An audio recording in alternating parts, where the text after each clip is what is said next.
Hey, what's up everyone? So this course is meant for beginners who have learned HTML and CSS but are struggling to take their skills to the next level where they can actually create something meaningful with their HTML and CSS knowledge. So what we will be doing in this course, we will be taking an existing design and then we'll be converting it into a web page just like this one using just HTML and CSS. And this way you'll be able to practice your HTML and CSS skills, and by the end of the course you'll be able to take an existing design and be able to convert it into HTML and CSS web page. And that is what actually happens in the real world. Okay, you are given a design and your work is to convert it into a web page using HTML and CSS and sometimes JavaScript. So this is the web page that we will be coming up with, and it has some alternating blocks. So we have text on this side, then we have image on this side, and this is the hero section. When I scroll down, we have this section where we have now text on this side, image on this side, and now this one is alternating just like that. And then down here we have a floating call to action like that, and then the footer. So this is a very simple landing page, but it will really help you to sharpen your skills and be able to come up with something meaningful with your current HTML and CSS knowledge. So if I go to a mobile mode, you'll notice that this page is also mobile responsive. So I'll also show you how you can make your web pages to be mobile responsive. So as I have told you, we'll be taking an existing design and we'll be taking this design from frontendmentor.io. So Frontend Mentor is a very awesome platform because it gives you challenges for you to practice your HTML and CSS. So after this course, you can come here, choose a design, and then try to convert it into HTML and feature blocks. And I'll leave a link to this one at the description section below. And then it will provide us with some stuff whenever we download the assets, and we'll take a look at them in some few minutes. Now if you click on view challenge hub, you'll be able to come here and download starter, and you'll get a zipped file. Okay, so we'll check at it in a few minutes. And then the source code for this project is available on my GitHub, and I'll leave a link at the description section below. So if you need the source code, you can check it out. Give me a follow, and also you can leave a star. And in case you're new here, my name is Charles and I create coding content here on YouTube. So my goal is to teach you web development. So if you are interested in content around HTML, CSS, JavaScript, React, Node.js, and also databases, you can always check out my channel. So remember to subscribe and turn on post notification for you to be notified for future content. If you wish to reach out to me, you can find me on Discord or on Twitter, and I'll leave links at the description section below. So I'll be making use of Visual Studio Code as my preferred code editor, and I highly recommend the same. Also, I'll be making use of Figma to view the designs. Okay, so Figma is a pretty nice tool for UI UX designs, and I'll just be using it to view the designs. It will give me a nice experience of zooming in, estimating the height and width of various stuff, and so on. So after downloading the starter files, remember I have left the link at the description section below. What you'll get a zip folder like this one, and what you can do, you can right click and you can extract all. And once you extract, you can select the location that you want, and I'll go with the default, which will be this location, and then I'll click extract. And once it extracts, it has automatically opened here. And once I click this one, these are our starter files. Okay, and what I want is that I want to open this on Visual Studio Code. On Windows, you can click at the path, type cmd, and then hit enter, and this will open the command prompt.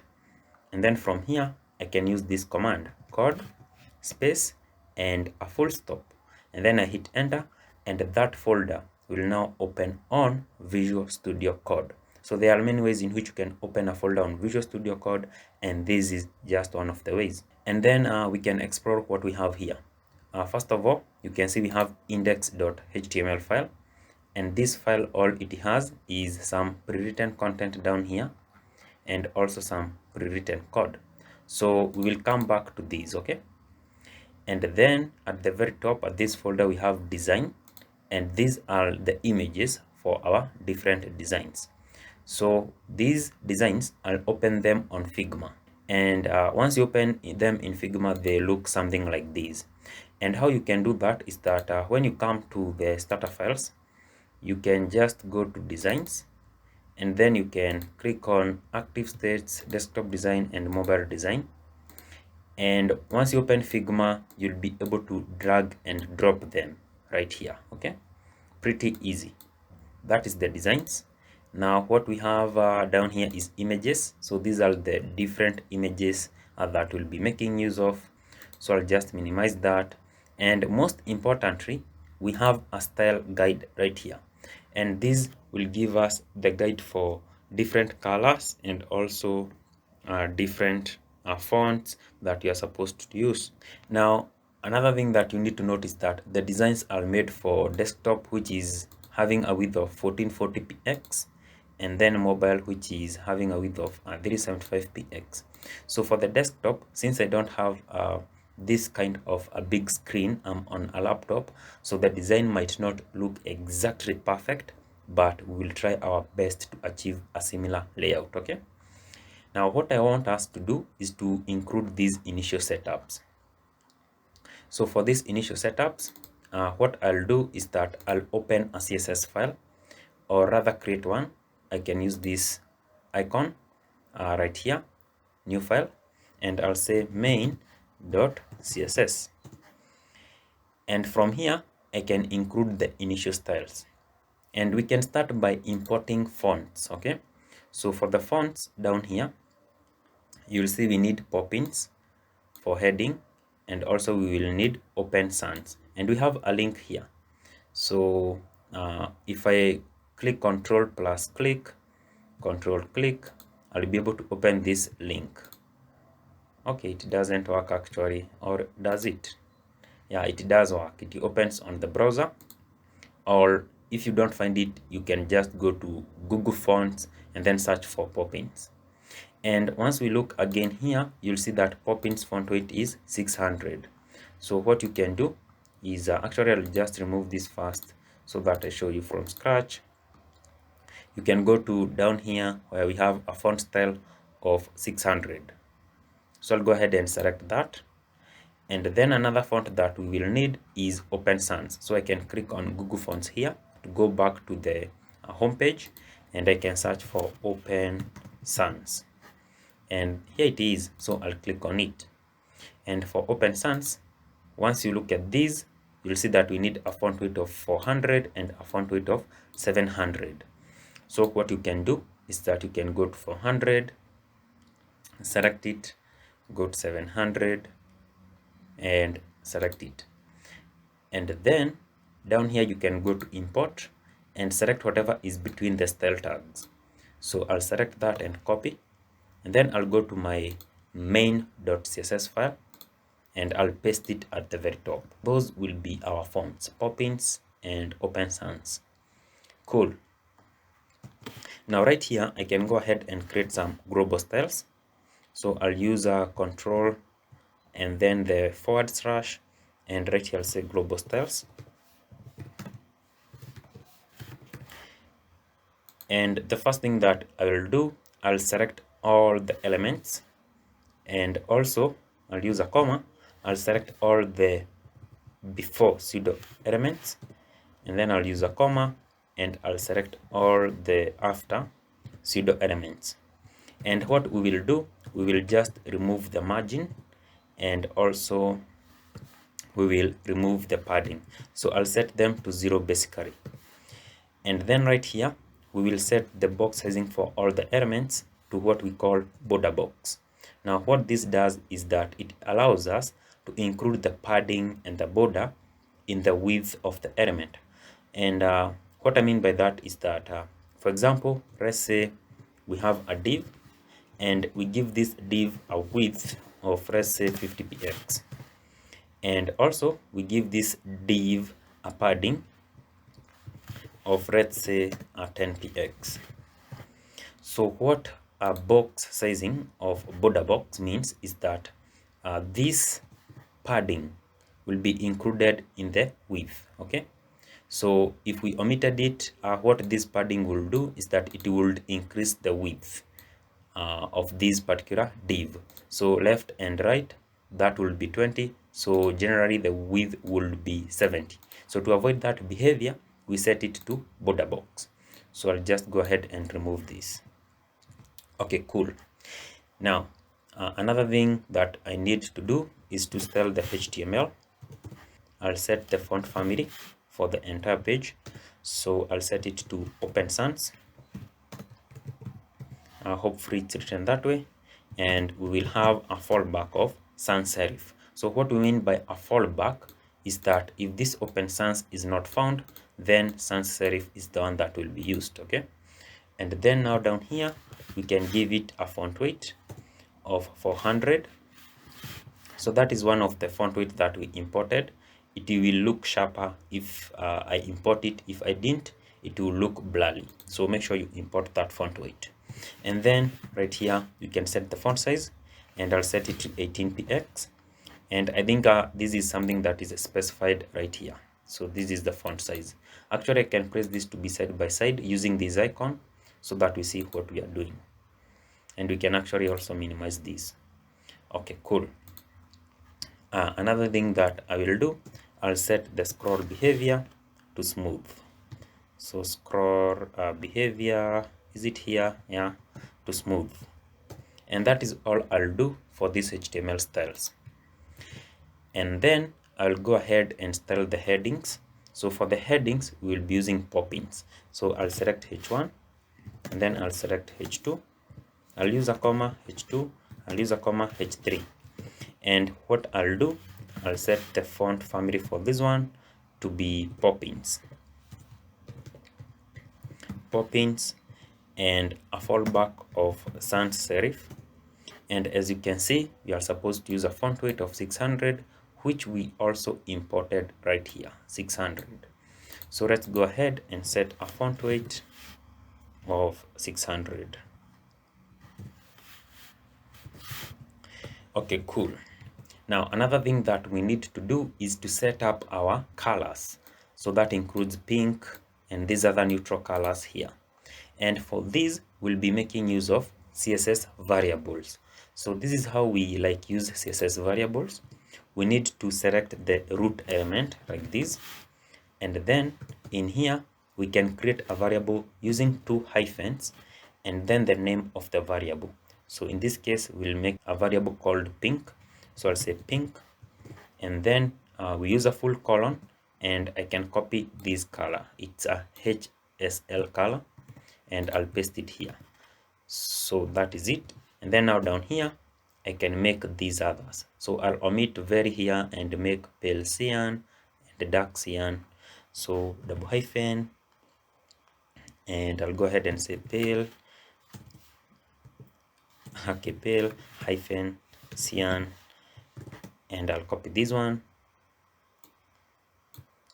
and paste it here. I'll go ahead and select dark cyan, or rather create a variable called dark cyan, and I'll go ahead and do this and paste it here. And then we will have grayish blue. So I'll go ahead and say grayish hyphen blue, and I'll go ahead and copy this one and paste it here. So I don't think there is anything else. The other thing that we will be needing is the icons for social icons, but we'll look at that later on when we get to the footer actually. So cool. What have we done? We have set the basics global styles that we will be making use of. And now we don't need to go back and forth to the style guide because we have set up the variables and we have imported the fonts. Awesome. Now, let us now jump into our index.html file right here. The first thing that I want us to do is to run this file. So I'll be making use of an extension called the live server. So it's this one right here. It has this icon, so you can install live server, and you can see it's so popular. It has over 20 million downloads, and if it told you that it require reloading the page, you can cancel VS Code and then just open it again for the live server to kick in. And what we need to do now is to come here to the file, and once you right click, you'll see right here open with the live server.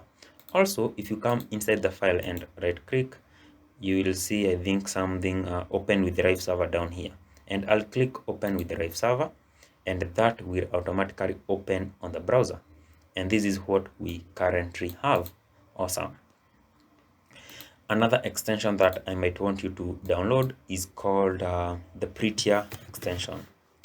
So Prettier is very awesome with formatting the code. So install Prettier. Also, if it tells you that it require the VS Code to be reloaded, cancel VS Code and start it again. Okay, now setting up Prettier, you need to do a bit of configuration. You just need to go to settings, right here where we have is it called manage, then go to settings, and then right here, if you start typing form, you'll see some settings like default format right here, and you can actually search default format right here. So you'll need to select this drop down and then look for Prettier code formatter and make sure you select that. Also, you'll come right here to format on save and make sure you check that. And that way now your code will format on save. Okay, cool. Make sure you download those two extensions. There are many other extensions, but I won't look at them right now. Now we can start taking a look at our file here. What do we have? The first thing that we have is doctype HTML, and this simply tells the browser that this is a HTML5 page. And then we have the HTML tag, and then here we have the header tag. And the header tag, all it has is some meta tags and link to different assets like favicon. You can link to a CSS file or a JavaScript file and so on. And then we also have a title and the style tag right here. So this is internal styles, and we won't be making use of internal styles. So I'll go ahead and remove the styles there. And then you can edit the title, and I'll maybe leave Huddle landing page with alternating feature blocks. And the title is the one that actually appears right here at the very top. Okay, cool. And then these meta tag, which have the viewport right here and with the width, this simply allows us to make our page to be mobile responsive. Now we have seen what we currently have, and then the footer, we'll be creating our own footer. So I can go ahead and remove this one. Okay, cool. Now let's start by structuring our page. So for this, let's take a look at the design. So right here I have the desktop design. This is the mobile design. This is for active states. And when I zoom, press Control and then the plus or the minus button, that will either zoom in or zoom out. Now right here we have this. The hero section looks like this, okay? And let's start by creating the hero section. Now for the hero section, we will have a nav at the top, the logo, then a button here, try it free. And then we have this section with the text and the image. So let's start by this. So we will write the HTML structure for this one, and then we'll go ahead and style it, okay? And that will move section by section until we complete this design. Okay, let's go on. So after the body, I'll create a section tag with a class of hero section, and I can use emmet shortcut for that. So I'll say section, and then right here we'll have hero hyphen section. And when I hit enter, now we have a section, a tag with a class of hero section. And in here, we will be having two things. And the first thing is the nav, and then the second thing is this section right here, which will be like, let's say, our hero content. So let's create them. So right here, I'll add a nav tag, and inside the nav, we also have two things. We have the logo and the button. So I'll create a div with a class of logo, So this is also an Emmet shortcut. When I hit enter, that creates a div with a class of logo. And right here we'll be having the logo itself, the image. So I'll go ahead and add the image. The source will be images stroke. So this folder right here, stroke logo. And then the alt, I can set it to logo. And I'll save and make sure that this appears. So I'll go back here and there we go. And another thing that I have realized is that our font style didn't actually transform, and that is because we didn't link our CSS file. So let's link that and then proceed. So to link to the CSS file, I can say link, and then right here I'll have CSS. When I click on that, it will autocomplete the attributes for me. And at the href, I'll just give the name of my CSS file, which is main.css. So I'll say main.css and I'll go ahead and save. Once I do that, the text should transform, and you can see it has changed. Pretty nice. So our CSS is now working. Now let's continue. Right now we have added the nav only with the logo, but we'll also be having a button for our nav. So after the div for the logo, I'll add the button with a class of btn. I'll hit enter, and right here I'll say try free, and that text is right here. I can just like cut that and paste it here. Now another thing is that for the btn, they will be similar. Let's go back to Figma. These will be similar to these. The only difference that we have is the colors. So I'll give these a class of primary, and these ones will be having a class of secondary. So what I'll do, I'll go to VS Code, and right here I'll also add a class of primary. So we'll be having a common class of btn on the buttons so that we style them together, but we'll differentiate the colors using different classes. That makes sense? Cool. Now let's add this other section right here, and I'll call it hero content. So right here, I'll say dot hero content, and that will be a div with a class of hero content. And in here we have two parts, the text part and the image part. So for the text part, I'll just say text hyphen info, and inside this text info, let's see how it looks. It has a heading, so these looks like two headings, and then it has a paragraph and a button. So let's add them. So I'll start by adding headings, and the first one will say build the community. I'll Control X, Control V, and then right here I'll have the second heading, and this will have your fan will love. So I'll Control X and Control V, and then down here we will have a paragraph, and for the paragraph it will end at discussion. So I'll go and select all of these, and I can paste it here. And then now at the end we will have a button, and these will simply say get started for free. So I'll Control X and Control V. Now for this button we will add some classes. So let's go ahead and add a class of btn, and now I'll include secondary here. Secondary is secondary written that way. Now these primary and this secondary will help us to differentiate the colors of those buttons. So I'll go ahead and save.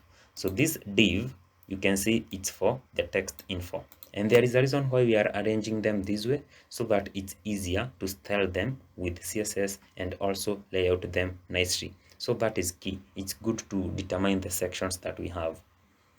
Now the second section is the image part. So this is the first section, this is the second section. Let's add the image. Now for the image, I'll just add a div with a class of illustration. So illustration, and then in this particular div, I'll add the img tag, and the source will be images stroke, and then we have illustrations down here. So we need the illustration for the desktop. Is it specified? Illustration for the desktop, why is it? Okay, it's called BG Hero Desktop. I'll select that. Cool. Actually that is for the background, sorry. So I'll go ahead and select this one. It's called mockups, illustration mockups.svg, and the alt I can say mockups, just like that. Cool. Now I'll save. Let's confirm it's added at the browser. So as you can see, we have added the content here and the image right there. Pretty nice.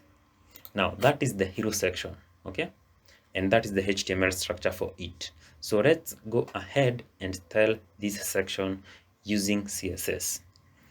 So this is the section, and I'll go to CSS. Now in CSS, I can start by having a comment of hero hyphen section, and then I'll start by selecting the hero section, hero hyphen section,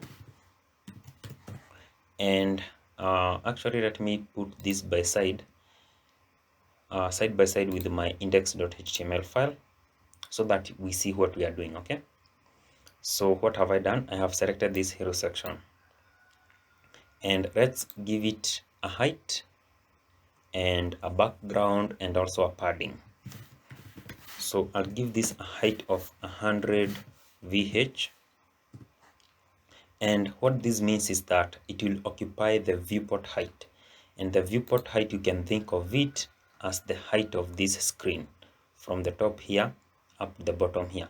That is like our viewport height. Cool. So that will be the height, and then we need to give it a background, and for the background we will include the pale cyan color and also an image. So this is how we can do it. To read this pale cyan color from the CSS variables, we can just say var, and then we invoke this built-in CSS function, and then we say hyphen hyphen pale cyan. And when I save that, come back to browser, you realize now we have a background color here. You can see this is pure white, but this has some form of color, and you can see it's occupying the viewport height. Cool. Now I'll come back, and we need to include the background image for this one, and you can just say URL here, and then we include the image. So I'll say images, and then stroke BG hero desktop. That is the background image, and then after this one, we can set the image to not repeat. So I'll say no repeat, and then I'll just save. And once you come back, you will notice that now we have some patches at our background if you look clearly. Cool. That is all that it does. And then let's have some padding at our hero section. So if you look at this hero section, it has some spacing on the sides here. So if you are creating this to be pixel perfect according to the screen size, you can actually do that using a tool here, selecting rectangle, then drawing a small rectangle like that, and then you can come to fill, and you can make this rectangle to be a bit transparent by driving these on this side. You can set it to about 70 there, and now you can make use of this to go over some stuff and estimate their height and width. So if I zoom in like this a bit closer, you can be able to like let me see, you can be able to estimate what distance that we have from the top to up to this point, and you'll see it's about 55 pixels. But now I won't be depending on this one, and the reason is because my screen won't be favorable for this design. So I'll be using a bit less of these particular pixels. Okay, but this is a tool that you can use to estimate various stuff. Even the height of this logo, you can like just nicely use it to this. If you are using an image and you have like a real world client whom you want to create a pixel perfect design for them, but in most cases you'll be having the Figma files, not an image, which you can actually see the exact height and width of a certain stuff. So I'll go ahead and remove the rectangle. I just needed to tell you that. So what I'll do, I'll just say padding, and I'll set this one to be 36 pixels and 59 pixels. So this 36 pixels will be for top and bottom, and then this one will be for left and right. So if you have two of them, that is how they work. And I'll go ahead and save. Let's see if we have some space, and there we go. Now we have some space on this side and at the top. Pretty nice. Now let's tell our nav bar so that this is here and then this one is on this side. So I'll go ahead right here and select the nav. Now for this, I'll be making use of what we call CSS Flexbox, and CSS Flexbox is very nice for layouting our site very easily. For example, for me to make this nav to be a CSS Flexbox, I just need to say display of flex, and this will make it to be a CSS Flexbox. So if we come back, you will see that we have some change. Now the logo is here and the button is here. And what have we done? So we have the flex parent or the flex box, and then these will be the flex items. And now we can be able to position these flex items anyhow that we want using some flex box properties. For example, by default, what flex box does is that it has included a flex direction of row, and a flex direction of row, that means that these will now be arranged in a row. It will not be in a column. And if we change the flex direction right here at column, you'll see that these will change. So you can see now these are the top, these are the bottom here, but now it's stretching all the way because the entire of the nav bar is a flex box. So by default, the flex direction is row. Okay, so we don't need to specify that because we already want it to be a row. But now the cool thing is that we can be able to use a flex property called justify content, and I'll set this one to space between. And what this does is that it will create some spacing between our items. So let's see. So you'll see this is now here, but this is on the further end right here. And this justify content acts on the main axis. So in this case, the main axis is horizontal. It goes with the flow of the flex direction. So horizontal is the flow of the flex direction in a row. Okay, so justify content will arrange them that way. So if they were in a column, then the main axis will be vertical. Okay, I hope that makes sense. And then we also have another one which is called align items, which will be going against the main axis. So if main axis is in a row, now align items will act vertically. So we can like center them so that like they are at the center vertically. So right here I can go ahead and say align items of center. And with that, you'll see that this has returned to the normal height. Pretty nice. Now let me create some margin bottom for the nav. So I'll say margin to the bottom, and I'll set this to 36 px.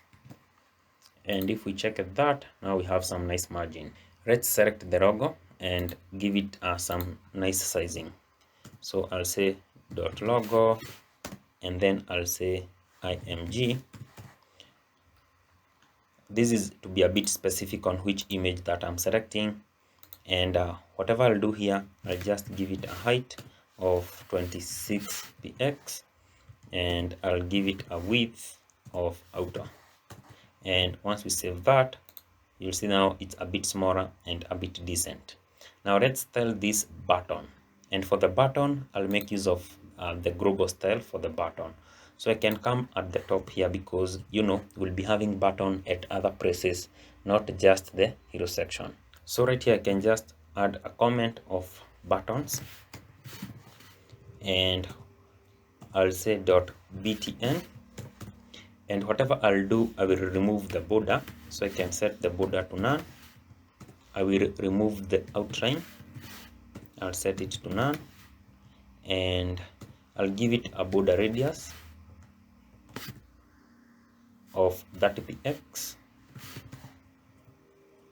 and then I'll give it a padding top and bottom to be 17px, left and right to be 64px, and then we will have a font weight for the button font to be 700, like that. And then finally I'll set a box shadow for this one. So box shadow will help it to make it pop. So actually let's omit it for now, and then I'll show you how we will get a box shadow for it. So I'll go ahead and save, and let's see what we have. So as you can see, this is our current button. Now let's specify the different colors. As you can see, this and this now looks are the same, and that is because of the same class for our button, this one, and where is the other one? This one. But now we have primary and secondary to differentiate them. So let's select the primary one, and we need to do this way. .btn.primary, just to be a bit specific. And now you will notice how we are selecting the elements .btn.primary, because this button has two class names. We join them like this. But when we have like this one where we have logo and then the image is in here, we don't like join them. We separate them. So we haven't had somewhere we have two classes, but we can actually like add a class here to show you. So I can say class img hyphen logo. So in such a case where we have this and then the child, so you'll say the parent and then the class for the child. So this will be .img and then hyphen logo. But now you notice how we have included some spacing between them. But in this case, we haven't included the spacing between them. So it's good to note these small things. They can really come in handy. And all I'll do right here, I'll set a background of white. Cool. And now let's also select the secondary one. I'll just highlight this one and duplicate it. This is how you can do it. You can press Alt, Shift, and the bottom arrow, and that will duplicate it at the bottom. And now right here I can say secondary. And right here now I can set it to be the color pink. Now this is how you can set the color pink. Use var and then double hyphen pink. We already have it at our variables.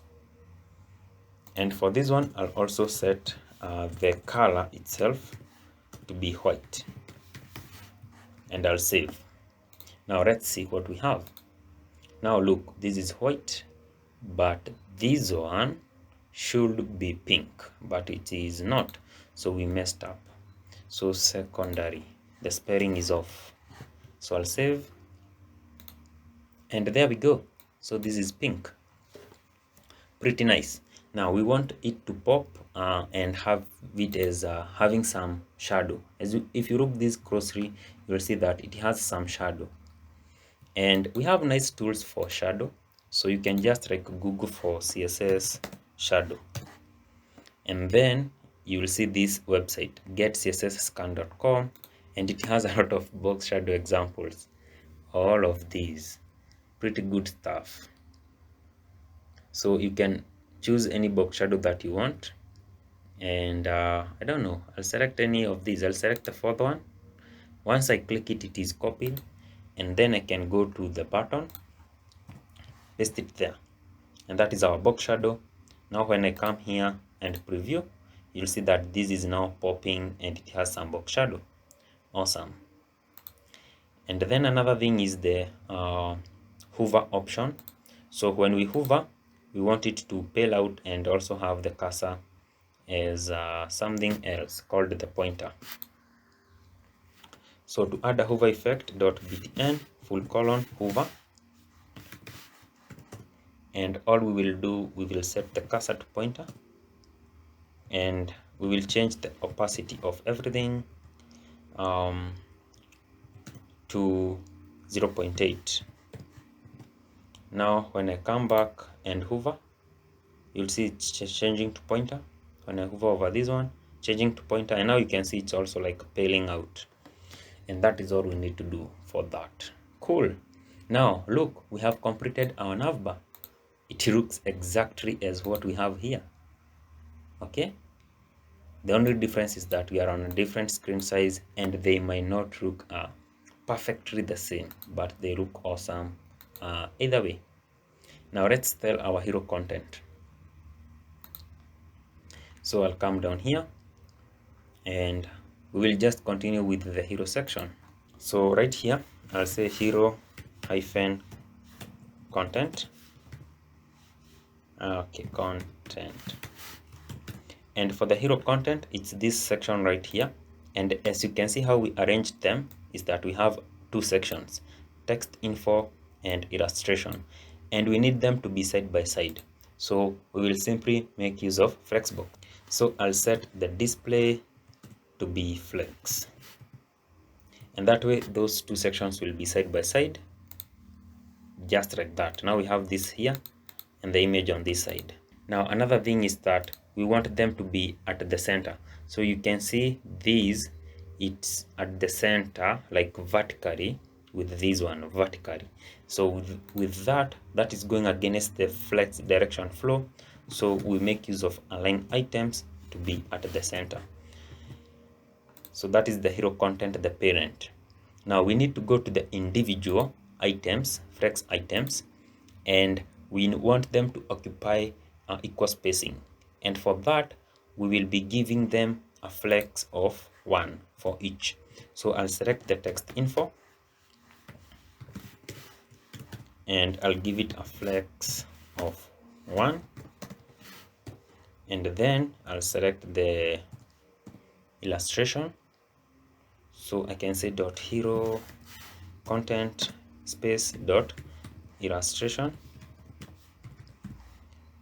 and for this one I'll also give it a flex of 1, and let's save and see what we have.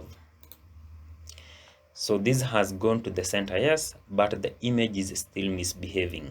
So let's go ahead and select the image itself. So I'll highlight this one and I'll duplicate it at the bottom, and okay, I want to just include some spacing there, and then right here I'll select the img, and what I'll do, I'll change the width for the image to be 100%, and then the height will be automatically auto.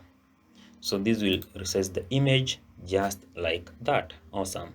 And now you'll see that this is at the center to this one, and they are side by side. And all we need to do now is to do some workout on this one.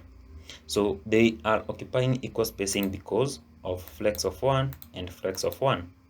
If I included these to be flex of 2, now this would occupy twice the spacing of this one. And if we check, actually I didn't save, so I will save, come back, and you can see now this has become bigger because it's occupying twice the space of this one. So that is all that that means. Flex of 1, that it means that. Okay, cool. Now what I will do, we just need to include some spacing between our paragraph and the heading, and also between the paragraph and the buttons, and that is very easy to fix. So we'll select the paragraph and then include margin top and bottom. So let's do that. This one, the text info, and I'll use Control Shift and the bottom arrow, and what I'll do, I'll select the paragraph, and right here I can say margin. I'll remove the flex and say margin top and bottom will be 25px, left and right will be 0. And another thing that we need to do is that we need to include hero content before our text info to be specific, because later on we might be having other text info classes. Okay, so I'll save that, and now let's see. Look, now we have some spacing between this and this. And now take a look at this design that we have here. Pretty simple, but we have achieved as it is in our image. Okay, it looks like that. And that is it for the hero section. And now we will move on to the next section, which is this section right here with some alternating blocks. So now I want us to cover this section, which is the section after our hero section, and I'll be calling it features section, like I have to give it a name. And we'll start by writing the HTML for it. So right here in the VS Code, we can start with the HTML. Let me just make this smaller so that we have more room for HTML. Now after the hero section, I'll come down here and I'll create another section with a class of features hyphen section. And then in here, for each of the small sections, okay, in Figma, for each of these cards, so they have like a straight box shadow, and I'll be calling them feature. So this is one feature, second feature, third. So right here, I'll go ahead and create a feature div, and for each feature we will be having two parts. So we have this text info and the illustration. The first one is text hyphen info, and then the second part is illustration. Okay, and we can go ahead and add the illustration. So we will have img, and actually let me not add it right now. Let's have just the tags so that we can duplicate the entire of these. Okay, so for the text info, we will be having a heading and paragraph. So let's go ahead and add those. I'll use a h2 and a paragraph. And since 3 of those sections will be so similar, that's why I haven't added any content, so that I can come here, press shift and press start. I highlight the entire of the feature and I duplicate it 2 times. And now we can add the content for each of these parts. Let's start with the first one here. So the text info, the heading will be, I think, grow together. So I'll like cut grow together here and paste it at the first heading here in the feature. And then the paragraph will end at form. So I'll cut that and paste it here. And then let's add the illustration for the first feature. So the image source will be images stroke illustration grow together, and the alt I can just say grow together. And then the second one, the heading, I'll cut flow conversations and I'll paste it here. For the paragraph, it will end at flow right there. I'll cut that and paste it here.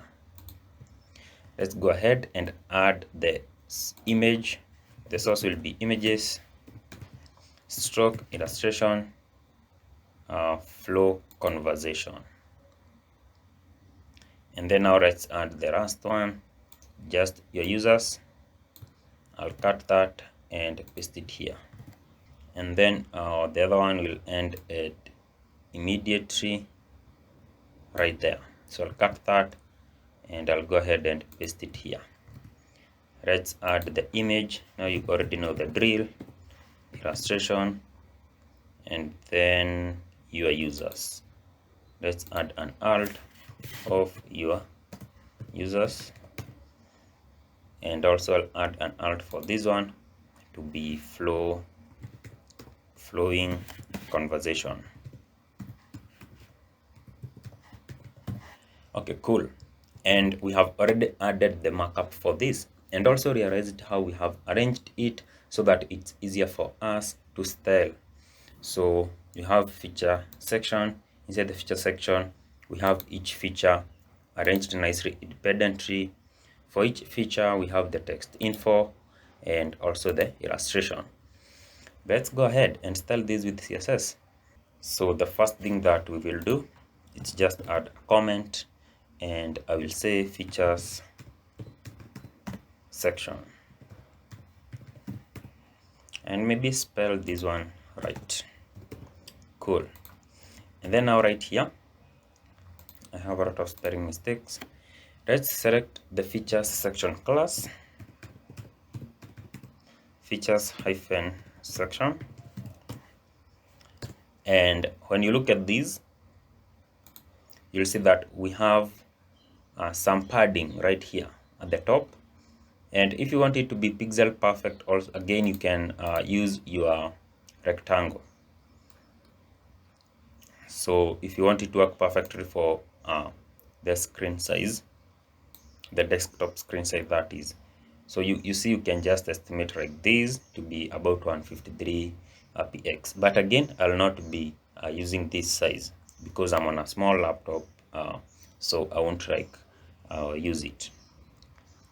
Okay, and then we have a lot of margin again at the very bottom and at the sides here. So we can either use margin or padding. In this case, I'll make use of padding. So right here, I'll say padding, and I'll say 100px, and then 59px, and then 200px, and then 59px. Okay, let me explain to you how this works.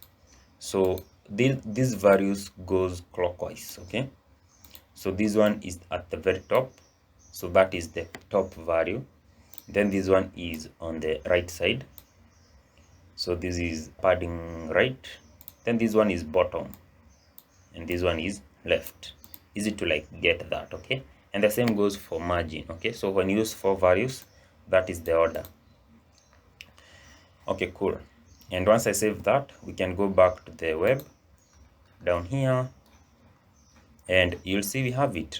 We have added the margin all around, and you also have these huge images for our sections. So let's continue to make it much better. I'll go ahead and select a single feature, and again I missed the spelling. Okay, and the first thing that I'll do, I'll display flex so that the text info, so remember the single feature has text info here and the illustration, so that they are side by side, we can use a display of flex, and then I can give it a specific height of 400px, and each of the feature will be having some margin bottom of so this is like an emmet shortcut of 45px, and then we can have padding for each of the feature. I'll say 55px, 55px, 55px, and here 100px. So according to the design, you'll notice that this side, the left side, has a bigger padding right there than here. So that is why I included this to be a bit larger than the rest, just to try and make it look more like the design. And then let's have a box shadow. So as you can see, they are having a box shadow. And then yeah, so what I'll do, I'll just make use of our site, and you can select a box shadow, and I don't know, I'll select the first one here and paste it there. In this case, it doesn't have to be like so perfect. And also I'll give our feature some border radius of 20px and save.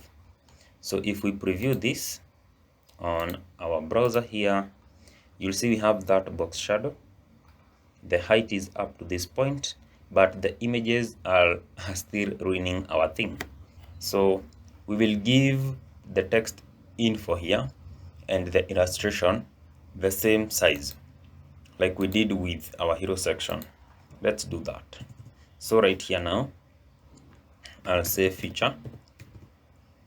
Actually, a dot here, select the class, and then dot text hyphen info, and give it a flex of 1.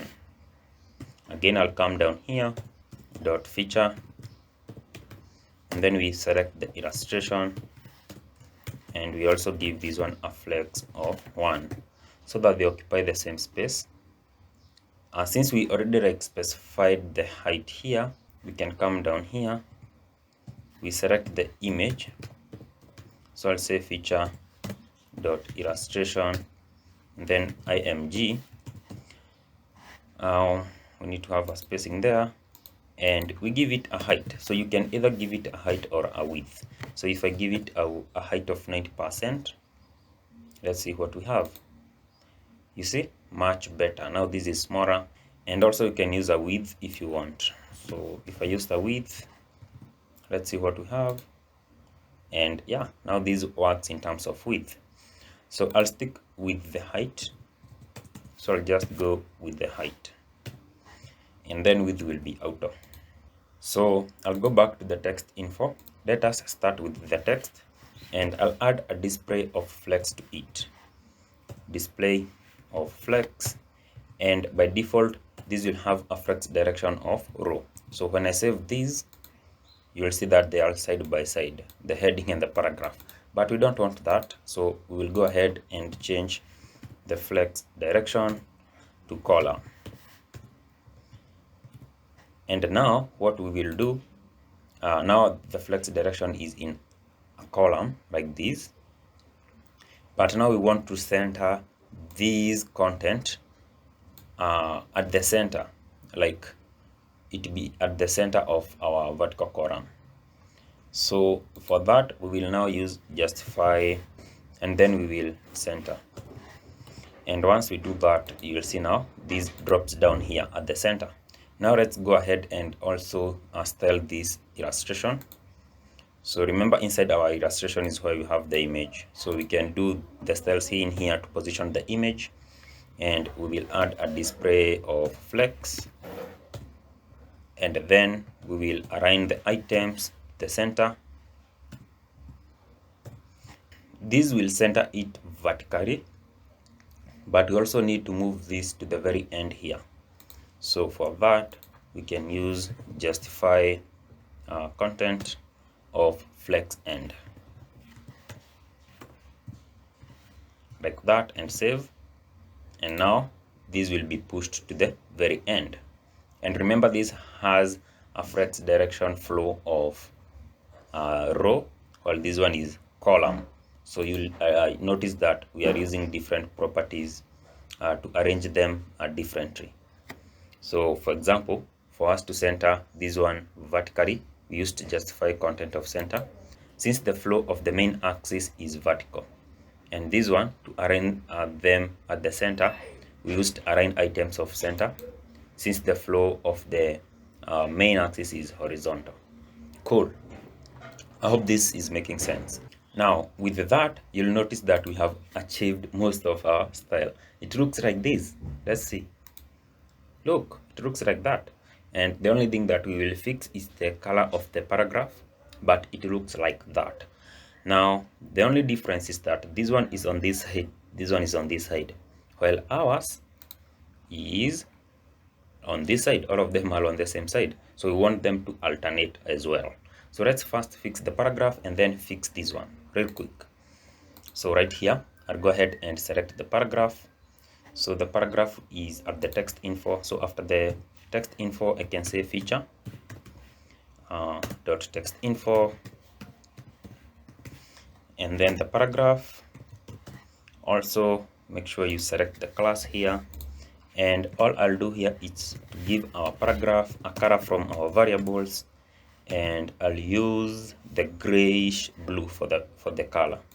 And once I save, come back, and you see now this is grayish blue. Awesome. Now let's fix this one, the second one. So the first one looks like this. The second one, this image should be on this side. So we can be able to select the even elements of our feature. So this is odd, this is even. So this is how we can do it. So down here, I'll say dot feature, and we can use a pseudo selector of nth child. And in here, I'll say even. So this will select all the even features, okay? So the second one will be selected in that case. And then now right here, we can be able to change the flex direction to not just row, but row reverse. So this will exchange, like, you know, this illustration to be coming the first one, this one to be coming the last one. A pretty nice feature there. Now when we come back, look, this image is not on this side, while this one is on this side. And now we can select this image and push it to the very first position there. So I'll go ahead and select this one again, and right here I'll select the illustration for the even child. So right here I'll also say illustration, and all I will do, I'll change the justify of content now, instead of flex end, to be flex start. So right here I'll say justify content to be flex start. I'll save, and there we go. Now it's right here, and this one right here. Now look, that flow from the top, the hero section and this section, nicely arranged. Yeah, I'm happy with that. Awesome.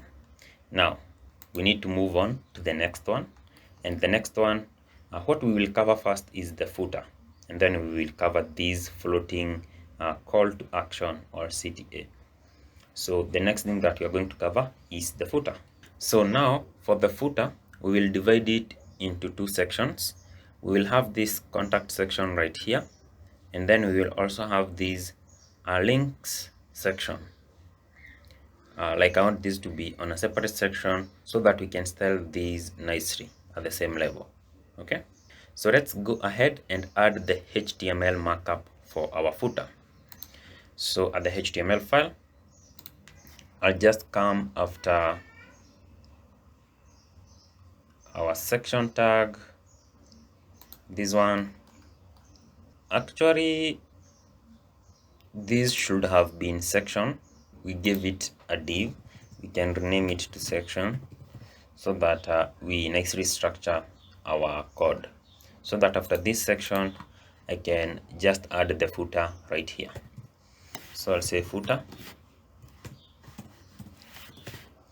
and then inside the footer we will have the contact section,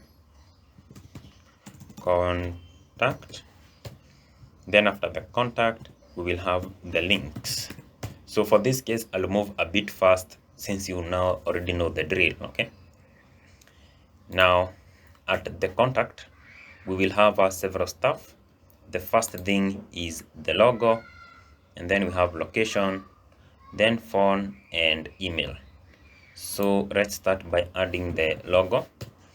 So I didn't see a logo that has color that is black and white, so I'll just make use of the one we still have at the very top.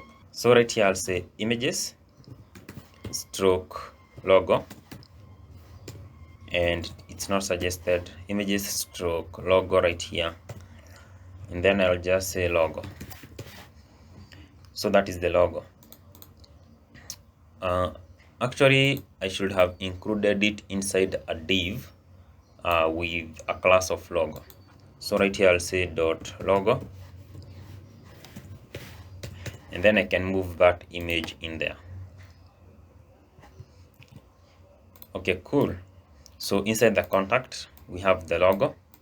Now let's go ahead and add a paragraph, and this will be for the location.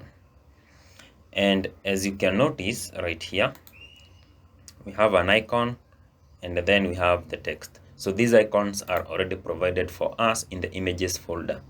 So right here I can just say img for the icon, and this will be images stroke icon location, and then I can just say location for the alt.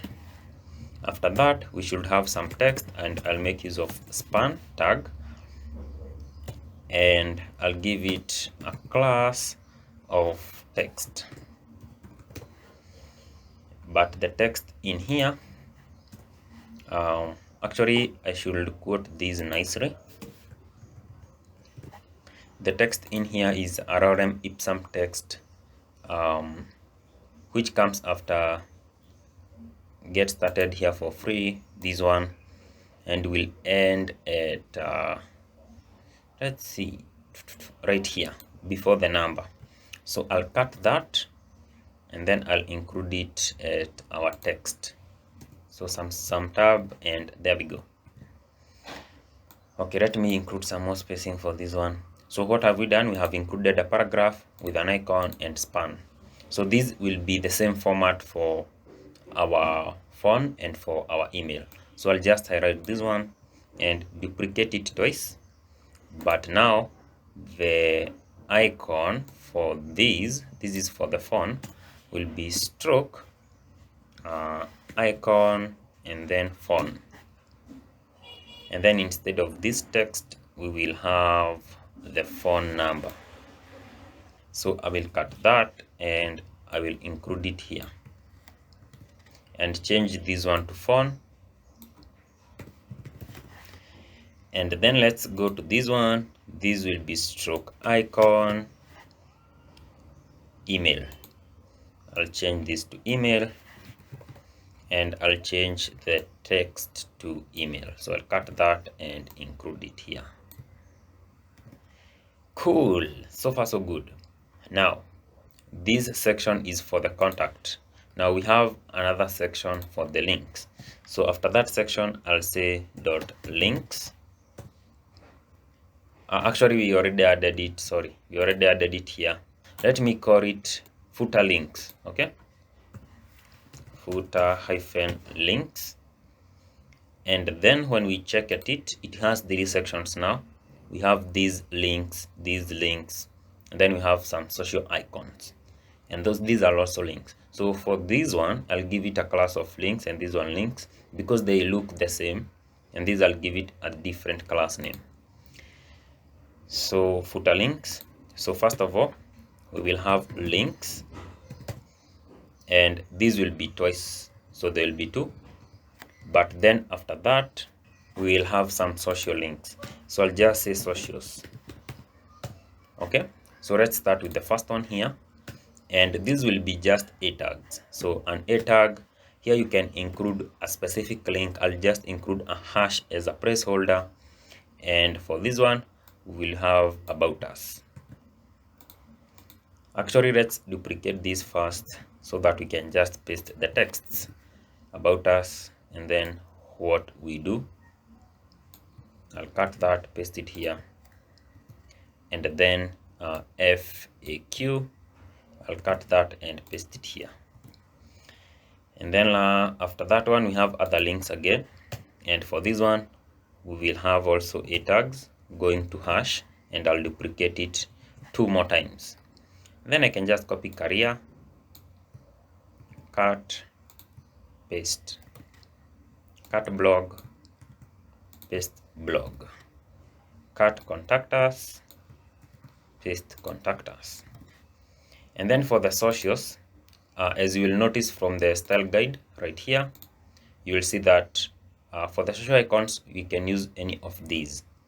In this case, I'll make use of ionic icons. So you can just copy this link, or you can press on Control, then click it, and it will open that link. Then I can go to usage, and how we are supposed to use this is okay, is it not loading that page? Usage, let me refresh usage there. And at the usage, you can see how we can make use of these. For example, the installation process and so on and so forth. So we are supposed to just take these two links right here, the script tags, and include them just before closing the body tag. So I'll go ahead and select everything here, copy, go to my code, and before closing the body tag right here, I'll paste them there. So I'll go ahead and save. And alternatively, you can also be able to download these icons as SVG, but I don't want us to like go that process of downloading. I will include those links, and then I can search for Facebook, and I can just click on these. And now I want us to use these code instead of downloading. So I'll just select that code, and then I'll come back and at our socials, I'll paste that there. So that will be our Facebook icon. Let's go ahead and look for Instagram, click it, copy that, then paste it there. And then let's go ahead and look for Twitter. So Twitter, click that to copy, then come there and paste it there. And now when I save and go to our browser, you'll see that we have those social icons down here. Pretty awesome. Now, the last thing with our footer is that we have a copyright section. Down here, we have copyright stuff. So we can go ahead and add that. So just after our socials, I'll come right here and I'll say P, and I'll give this a class of copyright. Hit enter, and whatever I'll do, I'll just copy the copyright stuff from here, copy to the last bit of it. So I'll cut that and paste it here, and this copy here will give us that copyright symbol. So I'll save and let's see. So now we have this copyright at that, all right, reserved. And then this text right here will be for our floating section right here, which we are going to cover it after we style our footer. So let's go ahead and style our footer. Okay, I'll create some more spacing right here for the CSS. So I'll just add a comment of footer. Okay, not there. Sorry. Right here at CSS, I'll just add a comment of footer. And we can select the footer tag now and start adding some styles. So right here, I'll say footer. And I'll give it a background color. And this is available at our variable. So I'll say val.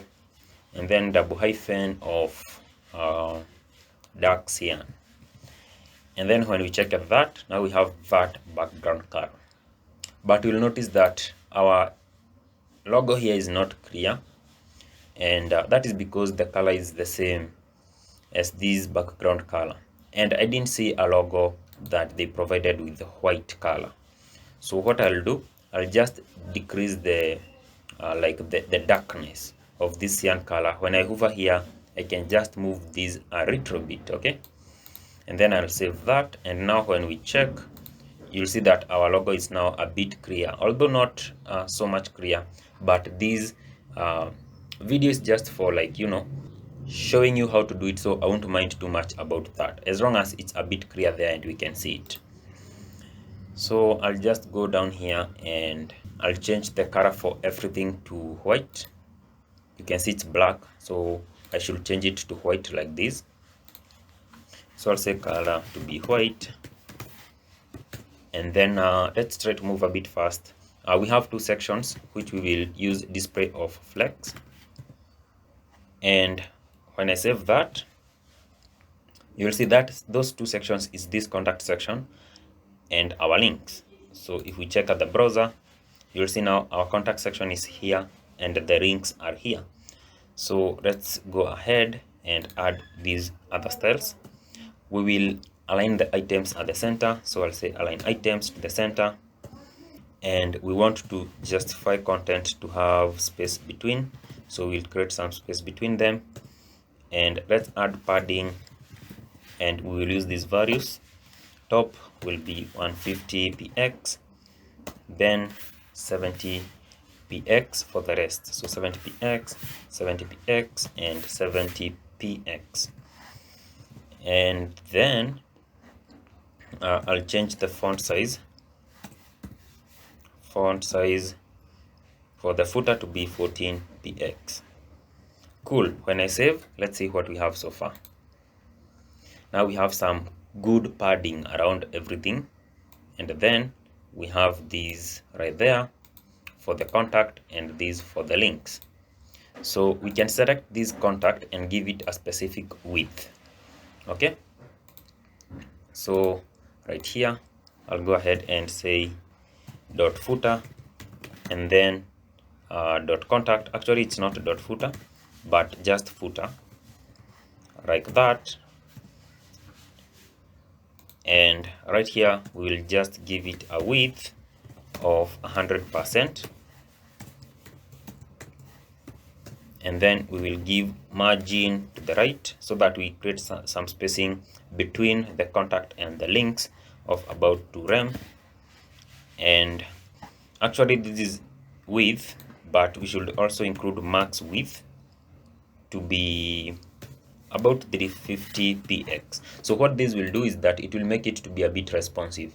So once the screen size is below 350px, it will still like look awesome. So it's not like totally fixed. So I'll go ahead and save, and when we look at these, you'll see that now our contact is here and our links are on this side, which is way much better, so that we will have some room for our links.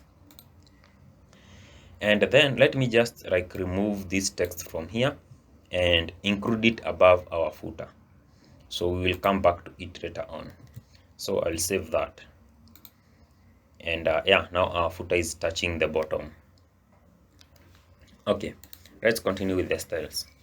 So I'll go ahead and select the paragraph. The paragraph is this one right here. And for the paragraph, we have an image, and then we have a span. So let's do this. I'll say footer, and then I'll say dot contact, and I'll select the paragraph. So we will include some spacing top and bottom. So we'll say margin top and bottom will be 20px, left and right will be 0.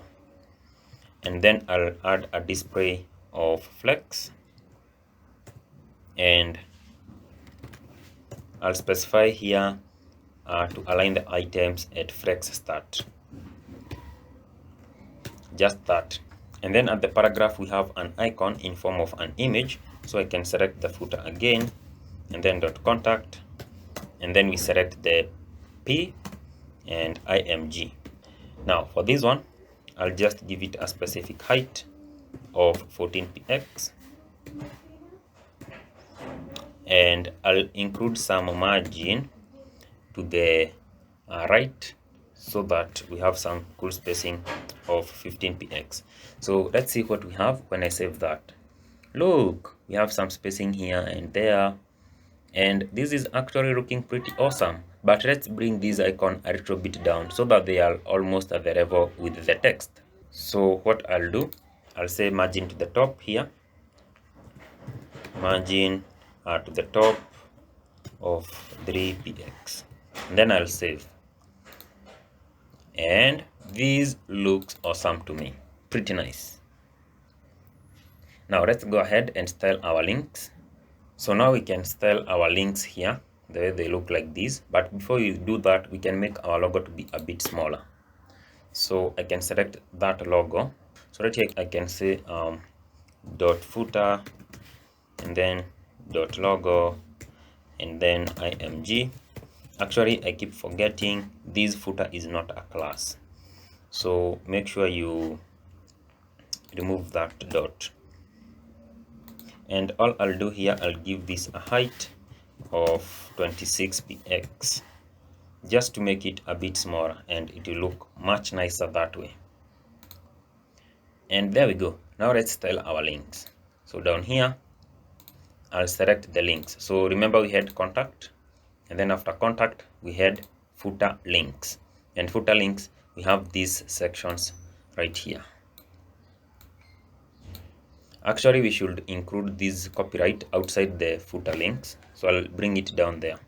We will style it independently and I'll show you how. So I'll save that. So for the footer links, we should have these sections: links and then socials. So let's select .footer links, and for this one we will add a display of flex for them to be side by side. So I'll say display, let it be flex, and then we will align the items to be at the flex start, and we will justify the content to be having space between. And once we look at that, it already looks nice. So yeah, so we have the links here, then the social icons, and this copyright will style it return, so don't worry about that.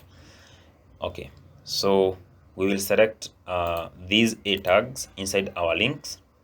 So later you can just say .links and then or .footer links to be a bit more specific that this is for the footer, and then we select the a tag. We can be able to remove the text decoration for this one, so we can say text decoration to be none. We change the color to white, and we'll be giving it some margin to the bottom. So I'll say margin to the bottom of about 15 px, and then we'll select these links right here, and what I can say is .footer links and then .links, and we will add a display of flex, and we'll change the flex direction to column. So this will allow them to flow in a column. Let's see. So you see they are in a column, and then we also removed the text decoration for the links and added some margin to the bottom. So this copyright is messing up with our spacing. So what we can do, we can like first style it, and for the copyright we can just select it right here, .copyright, copyright, and what we want to do is to position it at the very bottom, and for that we will make the parent element for the copyright.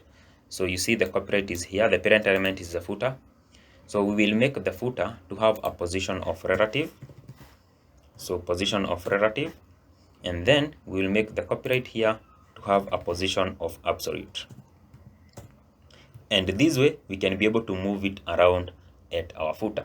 So we want the right to be 30px, so from the right it will be positioned at 30px, and then we will set the bottom to be 30px as well, so from the bottom it will be at 30px, and we'll also change the font size to be smaller, like 12px. So when I save that, let's see what we have, and there we go. So this is at the very bottom now, pretty nice. And these are our links. Still doesn't look nice since it's not stretching up to the other end. So what I'll do, I'll come right here and I'll give this a width of 100% so that it occupies the entire space. And there we go. Now it's occupying the entire space. Awesome. And as you can see right here, we might need some more spacing. So what we can do, we can increase the margin to the right here to be about 4 and I don't know, actually what I'll do, you see also this one there, it has a lot of spacing here and this one spacing there, so I will actually return this to 2, and what I will do at our links here, I will not justify the content to be spaced between, but to be spaced around. I'll save, and look, that is much nicer, more spacing here and more spacing here. Cool. Now we are good with the links here, and we can add the hover effect. So the hover effect will be pretty simple. So we just need to select the A tag like that, and we will add right here hover, and we will add a text decoration here of underline. Then we can remove the rest. Hit save. Now when you come and hover, we have underline. We can select this one and make them a bit bigger. So those are the footer socials. So after this, I'll say footer and then dot socials. And what I will do, I'll add font size to be 20px. Once I save, I'm much bigger. You can also select the individual ones and include spacing between them, but this is good enough. Look, our footer is actually complete. I think so. It looks exactly like this one. That is it for the footer. Now we can be able to work on this one. So let's go ahead and add the HTML markup for the call to action right here. So that will come before our footer, and we will actually include it inside the section tag right here, the section tag for the feature. And the reason for that is so that we can be able to position it absolutely to that section, and we position it right here. So this should be easy actually, and let's see how. So since this is a call to action, I'll say .cta for call to action, and we will be having two things in this one.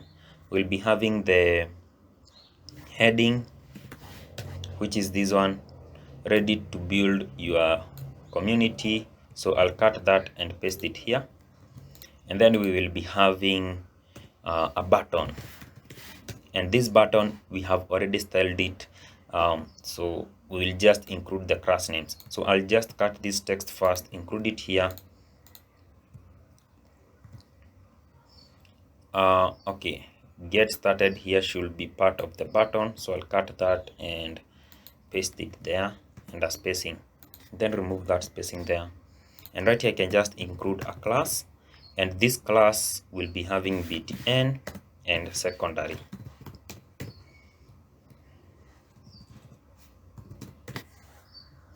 And then I'll go ahead and save. When we check at that, you'll see we have our heading, and the button is already styled. We already added that before. So now our work is to just style this nicely and bring it here. Cool. So we'll just select the CTA right here. So at the CSS, I'll scroll to the top, and before getting to the footer, I'll include the styles right here so that they have a flow, and I'll say .cta. First of all, I'll give it a border radius of 20px, and then we will be having a box shadow for that. So we can look for a good box shadow. As you can see, it has a box shadow as well. Actually, I can copy from one of our box shadows. I'll copy this one and I'll paste it at the CTA. So when I save, now you'll see it has a box shadow, and we have added some border radius. Let's give it a specific max width. So right here, I'll say max hyphen width to be 600px, and we can also give it padding. Top and bottom will be about 50px, left and right can be 0. And once we do this, we should also include a width here of 100%, so that it's also like a bit responsive. And once we save, let's see what we have so far. Now it's smaller and it's right here. Pretty nice. Let's center everything here using display of flex. So I'll add a display of flex, and I will change the flex direction to be column. Right now it's in a row, so I'll change to column. We will justify content to the center, and we will align items to the center. I'll save. Let's see what we have. Now it's at the center. Pretty awesome. Now let's select the H2 and include some spacing between those two. So right here, I can just say .cta H2, and we will include margin to the bottom of about 20 pixels. I'll save, and there we go. Now this looks like this, but we haven't positioned it correctly. So now our next task is to position it. So first of all, we will give our features section a position of relative, so that we can come now to the CTA and give it a position of absolute. So this way we'll be able to position it anywhere in our features section. So right here, the first thing that I'll do, I will position it to the bottom to be negative 80px of our features section, and that will see that it will move down. Look, it will move down here just where it is supposed to be. But now we can see it right here. So what we should do is to change the Z index actually to be a bit higher. I'll just give it 10, okay, no units. And then right here, now it's at the top. Cool. Now amazingly, another thing is that it's transparent, so we can give it a background color of white. So I'll say background to be white. I save, and now it's visible. Now our next task is to move it this side. Let's do that. We can do that easily. We can say right here left to be 50%. When I save that, this is what it will do, is that it will move it this way, but now this is at the center of our features section. So we should find a way to bring it back halfway so that it's actually at the dead center. So we do that using the transform translate. So right here, I can say transform, and I'll translate along the x-axis. And what I should do is just include a negative value of this value of 50% to be specific. And once I save, now it's at the dead center. Pretty awesome. And yeah, we have achieved it. This is what it is. Like when we look at our design, it's right there. Pretty nice. And we have achieved the desktop design of our landing page, which is really awesome. And by the way, if you're enjoying this, remember to subscribe, and yeah, just support my channel. Now the next thing that we will do is to make this page to be mobile responsive. So now that we have completed our desktop design, I want us to work on mobile responsiveness, and it should follow this design for mobile responsiveness. So it should look like this, our end product. Okay, cool. And this design here was created for a mobile with a width of 375px, and we can get that from the style guide. So if we come to style guide, mobile is 375px. So we can use this as a breakpoint for our media query.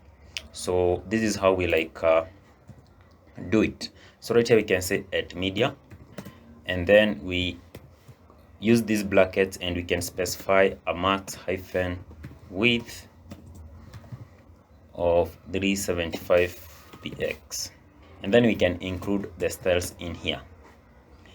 And another thing that you need to note is that when using media query, you must include this particular meta tag, this one, for it to be actually responsive, but this was already added for us. Okay, and I can come right here to the browser, and we can change the viewport width here by inspecting the element, clicking this mobile right here. And right now you can see it's selecting iPhone X. For your case, you might not see it by default. So what you can do is you can just go to edit, then you can look for iPhone X right here. The reason why I'm selecting iPhone X is because iPhone X is the one that is having a width of 375px. Else, you can also like add a custom device and add a width of 375px from here. Yeah, cool. So I'll just cancel this. And this is our current look for mobile, and we need to fix this. So what I'll do right here, I'll go ahead and do a padding. I'll change the padding for the hero section. Okay, we should actually like first select the hero section. So I'll say dot hero section right here, and we can change the padding to 20px. And another thing, if we come to main.css, I can press this to be side by side with this one so that we see what we are changing. So this was the initial padding. Now we are changing it to 20. And then we can also change the background image since it's already provided. So what I can do, I can just copy this one, I can paste it here, and I'll change the image here to images stroke bg, and then we have hero mobile. And that is all we need to do for the hero section. And then to make sure that this is working, let me change the background here to something like red first, just to test it. And you'll notice that it's not working, but if we move that way, go to 375, at least below it we can see the red there. So what I think I should do, I should just increase this by 1. Okay, so it's 376, and that will make it to be responsive for the 75 designs. I can save that, and if I click that now, it's working. Okay, and I'll return our variable of pale cyan right here. So just wanted to show you why I'm using 376 there, since it's not working for exactly 375. So yeah, we are back to this, and look at this now. Looks much better for the hero section. Awesome. Now the next thing that we need to do is to fix the nav. So down here I will select that btn and the logo. So I'll say btn, and we will change the padding for the btn to be 10 pixels and 30 pixels. And this is a class. And then we can also select the logo. So dot logo and then img, and we'll set the height to be a bit smaller, about 18 pixels. So I'll go ahead and save, and when we look at that now, the nav bar look much better. Let's fix this one. So how it should look like, we should be having the text at the top, then the paragraph, then down here now the image, and we should like center this text somehow so that it's not at the side. Okay, for that I'll select hero content, this one, and we'll change the flex direction to column. Right now it's in arrow, so right here I'll say dot hero hyphen content, and we'll change the flex direction to column, and I'll go ahead and save. Now when we check at it, you see it's in a column. Awesome. And then I can select the text info, and we will align the text to the center. So right here I'll go ahead and select the text info for the hero content dot text info, and whatever I'll do is that I'll text align to the center, and see what we have. Cool. Now whatever I'll do is that I'll include some margin to the bottom, and for this one we will select the text info and add margin to the bottom, also like to the top and bottom. So right here I'll say margin top and bottom to be 3 rem and left and right to be 0. I'll save that, and now this looks much better. Look at this hero section, it looks like whatever we have here. Pretty nice. Now yeah, I think I'm satisfied with that. And then I'll go on to this other section, which was our feature section. And the first thing, we will change the padding. So down here I'll say dot feature section, and we will change the padding. Most importantly is for left, right. So top will remain to be 100 px, but for right here, I'll change it to 20 px. For the bottom 200 px, that will mean constant, but for the left 20 px. And then I can select the H2 and change the font size for H2s. So I'll select dot feature section H2, and whatever I will do is that I'll change the font size to smaller one, to be about 25 px. I'll save, and so far we don't have much difference. So what we need to do is to change the flow of our flex direction. So this we will select the feature itself. So right here we had a display of flex, which gives it a flex direction of row by default. But what I will do is that I'll say dot feature, and I'll add a flex direction of, let's say, column reverse. So what this will do is that it will reverse our flow of text. If we said column, we will still have this text at the top and then image at the bottom, but we need the image to be at the top according to our design here. So we need the image to be at the top. And another thing that I can do is to text align the text to the center, and I'll add a fixed height for our feature, and I'll set it to 500 px, and I'll also change the padding for the feature to be 30 px and 20 px. Now we need to fix the image. When we look at it, it doesn't look so nice. So we have styled this text and also made it look nice, but for the image it's not okay, it's too big. So let's select the image and fix it. So right here I'll say dot feature, and I'll select dot illustration and img, and I'll give it a height of auto, but I'll change the width to be about 90%. So this will change its size. And look, now the image is smaller and we have text down there. And then we have this one, which is not like, following our design here, but we'll fix it also. And this one is okay, pretty cool. Now let's style this one. And for that, we should make use of the child selector here, the event child selector. Actually, I'll just copy that and paste it here. And we will change the flex direction to column reverse. I will save. We take a look at it. Now that image is at the top. That was awesome. And actually we have achieved that design for that section. Let's go ahead and style this one our CTA. So now down here I'll just say dot CTA, and we should align the text for the CTA to be at the center.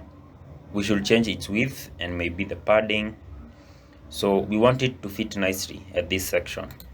So what I'll do, I'll change the width to be about 340 px, and then I'll change the padding to be 30 px at top and bottom, and 0 left and right. Let's see what we have. Okay, this is what we have, and the text is not actually at the center, so let's center it. So I'll go ahead and say text align to the center and see what we have. Okay, this is what we have. Well, this is what we have. So another thing that we can do is that we can change its heading size. So right here I'll also select .cta, and I'll select the H2, and we can change the font size to about 25 px. I'll save, and that doesn't change much. I don't know, let's decrease it. I just want it to be in a single line. Right like that. Still doesn't change much. I'll decrease it further. I'm just like doing a try and gaze. So this is much better because it includes some space left and right, and it's in a single line like our design here. So I'll go with that. Okay, cool. That is about our CTA. Looks nice. Let's fix the footer. I'll just say dot footer, and we will change the flex direction to column, and then I'll align the items to flex start, and I'll change the padding to these values: 150px, 30px, and also 70px, 30px finally. And the reason why I used flex start is so that they can start at the beginning here, like what we have here. You can see the way they are at the beginning. So once we check at hours, yeah, nothing much changed. Did we do the right thing? We should like select footer, not the class but the element. Yeah, now something changed. So we should select now our the section right here which had the links. So let's go down and see. We called it footer links. So let's select footer links and change the flex direction. So I'll say dot footer hyphen links, and we will change the flex direction to column, and I'll include some margin to the top of 2 rem. I will save and let's see. Now look, our links are now vertical, and we have some spacing between this and the contact section. Now these socials are at the center according to the design. They are at the center here, and then after that we have the copyright. So let's tell those. I'll select the socials by saying footer and then dot socials, and for this one I'll align self to the center, so we can be able to align the individual item independently from the rest using align self, and that way you can see it's at the center. And for this one it's not yet perfectly at the center for the copyright, so I can just come right here, dot copyright, and I'll say right to be 50%, and then I'll transform around the x-axis. So I'll translate around the x-axis by 50% to bring it back to dead center. And now it's breaking into 2 lines. Maybe we can give it a width. For it to be a bit responsive, we can give it a max width actually of 300px, and we set the width now to be 100%. I'll save and let's see. Now it's in 1 line, and you can see this is already responsive. And if we look at our footer, you can maybe change the size of the logo if you want to be a bit smaller, but the general design is there. So we have everything on this side, then the links here, and the copyright, and that is what we have achieved. So we have everything on this side, this right here. You can include some margin between them, but generally we have like achieved the look and feel of our design. And yeah, this is it. This is how you can convert an existing design in form of an image and make it to be a web page. So yeah, that is it about this video. If you really enjoyed, again, you can make sure to subscribe to my channel for more videos. Also, you can join as a member. So you can join as a fan for $0.49 per month, or you can do the rest if you are in a position to, and I really appreciate your support. So that is it for this video, and I'll see you on the next one.